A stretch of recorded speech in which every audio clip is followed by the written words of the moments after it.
Binigyan din ni Pangulong Bongbong Marcos ang kahalagahan ng pananatili ng Amerika sa Indo-Pacific sa gitna ng mga banta sa seguridad sa rehiyon. Nakatutok si Ivan Mayrina.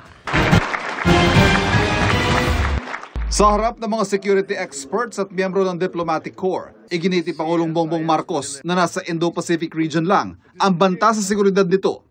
We in the Philippines can say this with certainty because we face the threat every single day.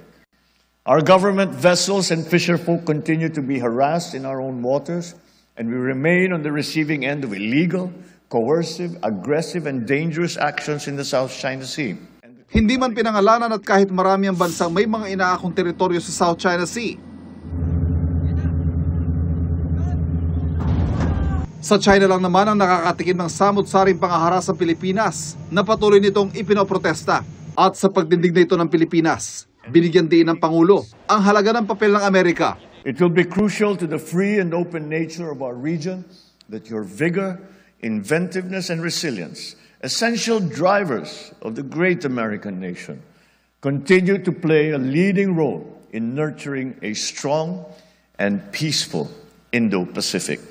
Sa kabila ng pagkilalaan niya ng Pilipinas sa halaga ng pakikipagrelasyon sa ibang bansa, may hindi niya dapat isang tabi.